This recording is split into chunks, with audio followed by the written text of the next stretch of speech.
Então, Evelyn, um exercício 9, ele quer que faça uma coisa um pouquinho diferente. Ele quer que você faça dado por dado, tá? Então, as categorias vão ser os próprios dados. E como cada dado tem só apenas ele mesmo, né? Então, você vai fazer a frequência relativa acumulada. Esse é um gráfico de frequência relativa acumulada dado a dado, ó, utilizando os dados de idade, né? Mas sem categorizar a variável, quer dizer, você vai ter que usar dado a dado, tá? Então, como eu fiz aqui, ó, se você olhar no exemplo que eu fiz aqui para, deixa eu abrir aqui,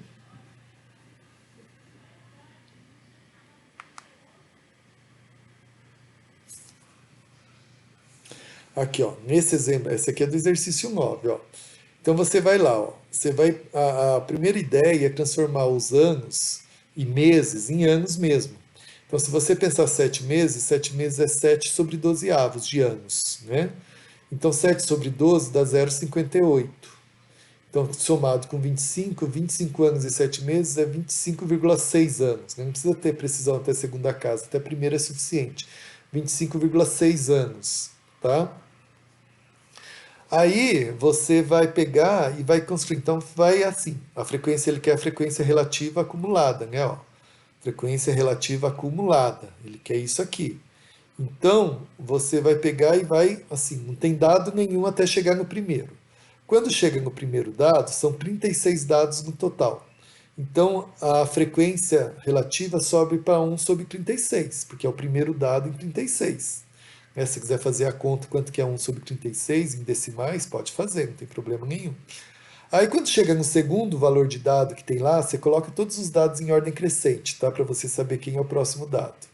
Aí quando chega no próximo dado em ordem crescente, a frequência relativa acumulada sobe para 2 sobre 36, né? Porque agora você já tem dois dados. Aí vai nesse valor até chegar no terceiro dado. Quando chegar no terceiro dado, ela vai subir para 3 sobre 36. Os dados aqui estão todos em ordem crescente, ó. Né? Então, na escalinha aqui, você vai colocar dado por dado aqui na sua escalinha.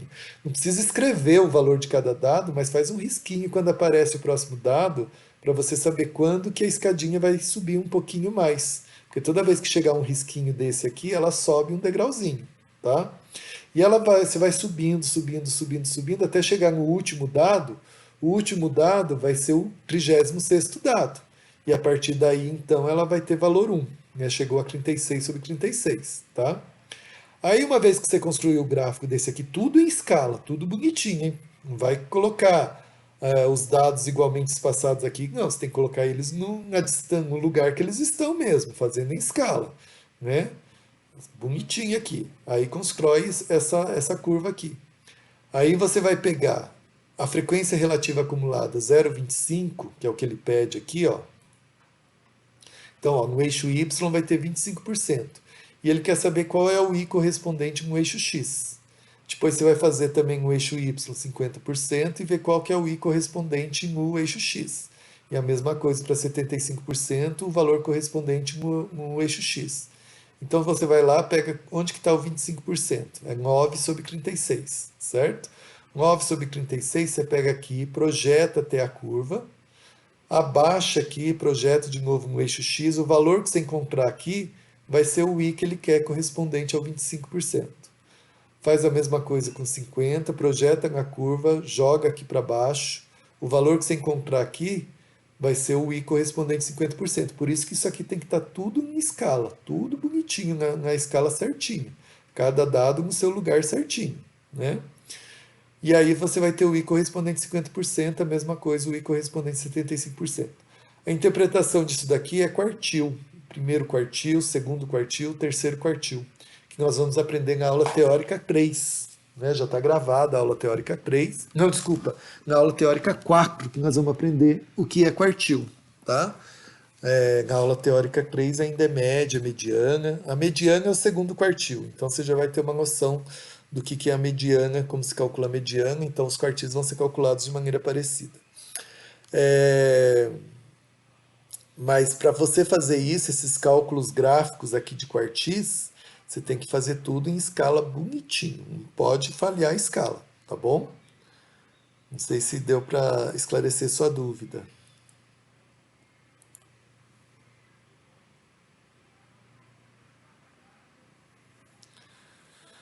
Tentarei fazer qualquer dúvida, eu volto com a aula à noite. Isso mesmo, Evelyn. Pode voltar à aula à noite.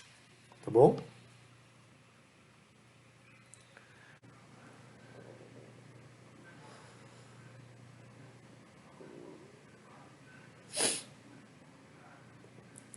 Rafaela. Então, na questão 9, devo antes organizar as frequências relativas acumuladas de cada idade? Os meses também, a partir desses dados, montar o gráfico? Não entendi direito essa pergunta, Rafaela. Como assim devo antes organizar as frequências relativas acumuladas? Cada idade é uma só. Então, cada idade, sendo uma categoria, porque ele quer por dado, cada dado, então cada idade ela aumenta a frequência relativa acumulada em 1 sobre 36 avos, né? Quantos dados tem antes? Antes do primeiro dado não tem nenhum. Depois que passou o primeiro dado, então tem um dado só. Depois que passou o segundo dado, daí tem dois dados antes. Aí depois que passou o terceiro, tem três dados antes. Então a frequência relativa acumulada é 0, 1 sobre 36, 2 sobre 36, 3 sobre 36. Ela vai subindo de 1 sobre 36 em 1 sobre 36. Até chegar em 36 sobre 36, que vale 1, que é o valor final da frequência relativa acumulada. Certo? Não sei se é isso que você estava. Ah, entendeu. Então tá. Então era essa mesma dúvida.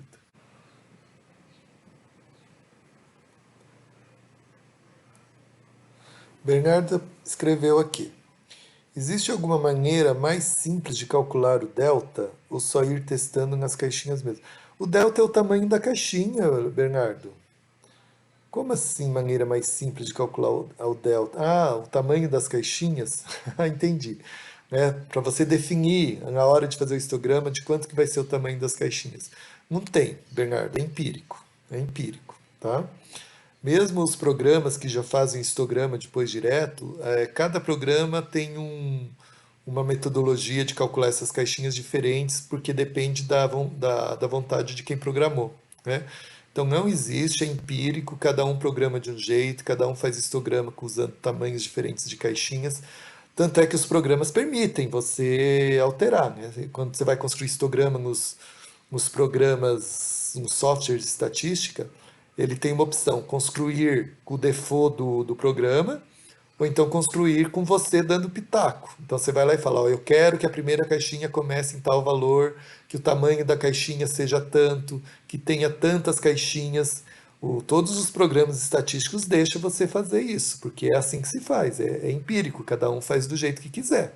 Né? Cada um escolhe o tamanho da caixinha que quer, quantas caixinhas quer.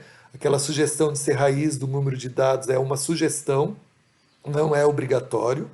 Então, tem pessoas que gostam de seguir essa sugestão porque o histograma fica mais bonitinho, eu gosto muito dessa regrinha aí, mas é subjetivo, não existe nenhum teorema matemático dizendo que o número de caixinhas tem que ser raiz de n. Então, é empírico mesmo, cada um faz do seu jeito, cada um escolhe o valor que quiser, não tem jeito, é assim mesmo, tá bom? A Heloísa está perguntando, retornando ao exercício 1D, eu devo transformar cada um dos meses apresentados nos 36 dados em anos ou basta fazer isso para os valores máximos e mínimos? Heloísa, você vai fazer de valor aproximado. Se você tem uma noção, por exemplo, de que 7 meses é 0,6 anos e quer deixar lá 27 anos e 7 meses como 27,6, bem, se você quiser deixar 27 anos e 7 meses, com a noção de que está ali mais ou menos perto do 27,6, não tem problema também. Né? Se você sabe, por exemplo, 3 meses é 0,25 anos, então se você quiser deixar 30 anos e 3 meses ou 30,25 anos, tanto faz, não tem problema nenhum. Né? Você está colocando os dados ali, mas você tem que colocar o mais próximo que você puder do lugar onde ele realmente está. Né? Você não vai pegar e colocar o 21 pertinho do 20 e depois você vai colocar o 23 vezes distância do 21. Não pode. Né? Você tem que colocar os dados nos lugares certinho que eles estão. Tá? Então, isso, principalmente isso para um OV, né? Para um OV é importante isso. E para colocar as caixinhas, um D, deixa eu ver o que é um D, é fazer histograma também? Deixa eu ver. É, ele quer a distribuição de frequências. Então, como você vai definir as caixinhas que você quer, né? Porque a idade, ele quer que você categorize a idade para você fazer as caixinhas para fazer a distribuição de frequência, certo? Então você vai categorizar, então você vai lá definir, eu quero de 20 a 23, de 23 a 26, de 26 a 29, e aí você só vai contar quantas idades caíram dentro de cada caixinha, tá? E aí você vai fazer a distribuição de frequência.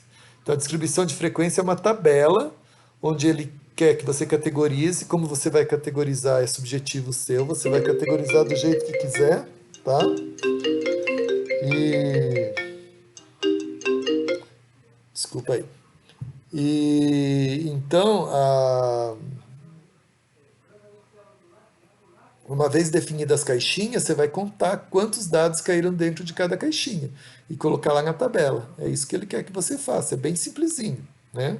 Não tem segredo esse 1D. É só você definir as caixinhas e contar quantos dados você tem dentro de cada caixinha. Tá bom? Você não precisa nem fazer para os dados máximos e mínimos, Heloísa, porque sua caixinha não necessariamente vai começar no dado menor, nem vai acabar no dado maior. O dado menor e o dado maior tem que estar dentro de uma da primeira caixinha e da última caixinha, certo?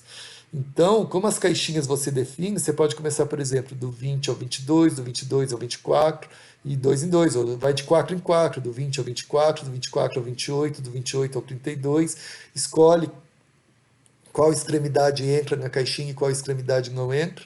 E aí você vai só contando quantos dados tem dentro de cada caixinha. Você nem precisa colocar os dados, os valores dos dados. Você nem precisa dos valores dos dados. Você só precisa definir as caixinhas e quantos dados caiu dentro de cada caixinha. Entendeu, Heloísa? É muito mais simples do que você está pensando, esse exercício 1D.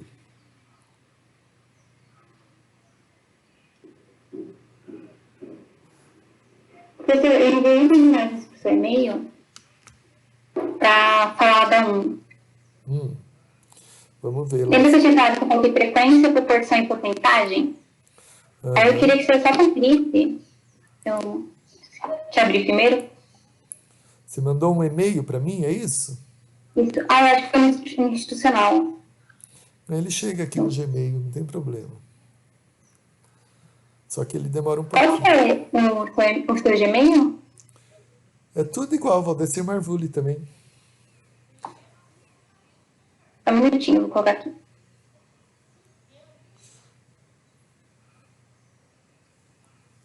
É bom ter um nome diferente, né? Porque aí ninguém tem e-mail igual. Então todos os meus e-mails são Valdecir Marvulli. Não tem perigo de ter alguém com esse mesmo e-mail.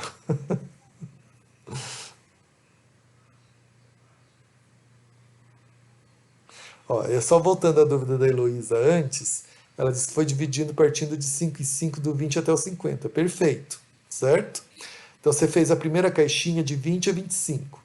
Então você vai lá na tabela e conta quantos dados tem de 20 a 25. Vamos lá, ó. 1, esse aqui é o primeiro dado. 2, esse aqui não entra porque já passou de 25.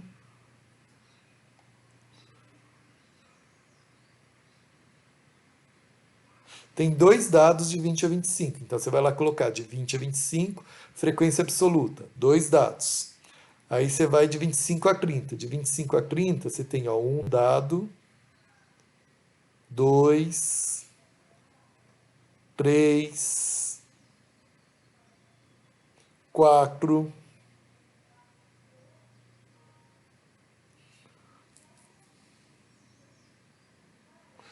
cinco, seis dados de 25 a 30. Então você vai lá, 25 a 30, frequência absoluta, seis dados, tá ok? Então ficaria uma coisa assim, ó, se você for montando a tabela, né? Deixa eu montar a tabela aqui para vocês. Só vou começar a montar, tá, Heloísa? Depois você acaba. Então ficaria uma coisa assim. Esse é um 1D, né?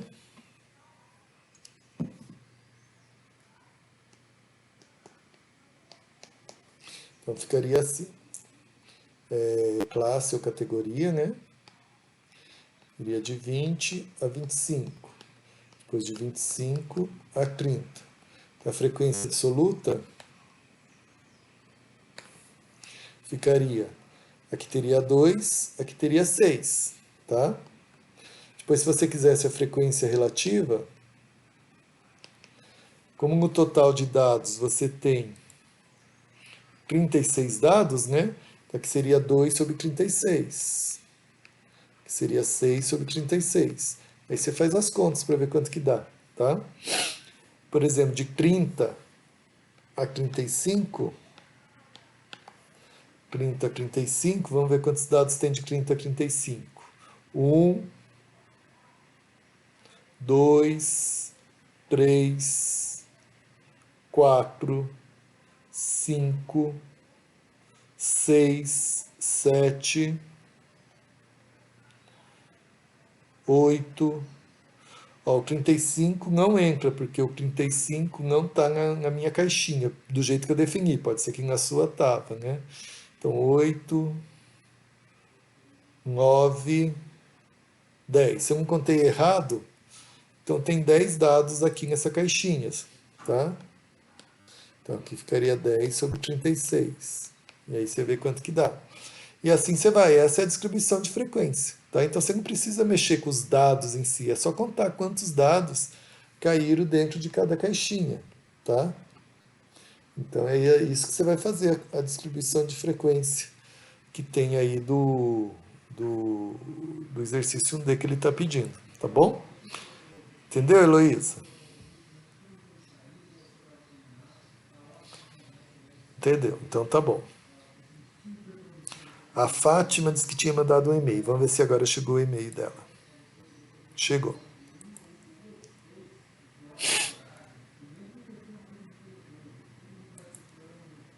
Isso, aí eu mandei essa comparação dos dois, por causa do nome mesmo, eu queria saber se tá tudo bem, porque você sempre coloca relação, eu acho que era, eu coloquei frequência e proporção, em vez de absoluta e relativa. Uhum. Mas é a mesma coisa, né? Essa proporção que você escreveu aqui é a frequência relativa, né? Então, tanto faz você usar o nome proporção, frequência relativa, é a mesma coisa, tá bom?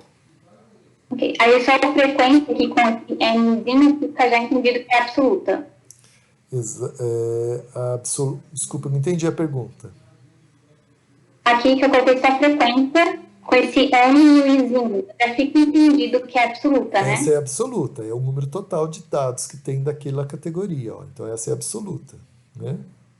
Ok. Então, Obrigada. essa é absoluta, essa é a relativa e essa também é a relativa expressa na forma de porcentagem, tá?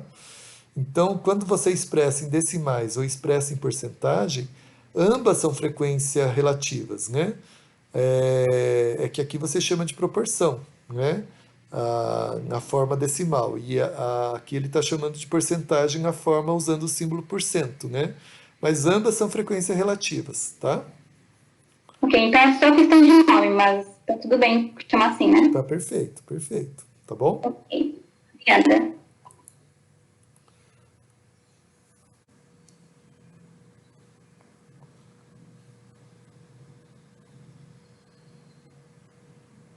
Ah, professor, a mesma coisa. Sim. Às vezes, na proporção, a soma não dá um certinho. Acho que por causa do arredondamento, às vezes fica 1,001.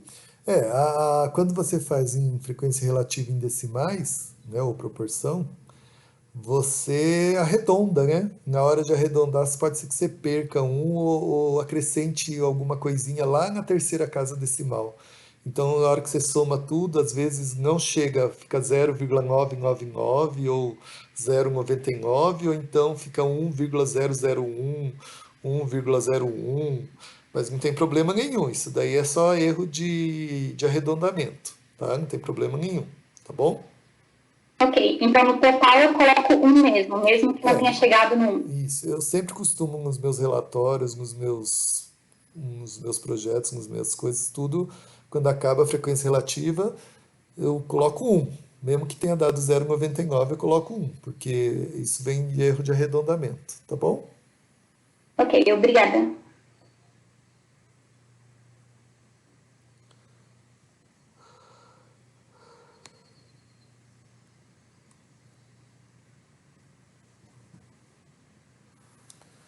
A Rafaela está perguntando, no plantão da próxima segunda será já referente à lista 2, isso mesmo. Se tivermos dúvida da lista 1, pode ser feito também? Pode sim, desde que não pegue a aula inteira só com dúvida da lista 1, né? O objetivo principal é a lista 2, mas se tiver alguma outra dúvida da lista 1 ainda, a gente conversa a respeito também, não tem problema não, tá?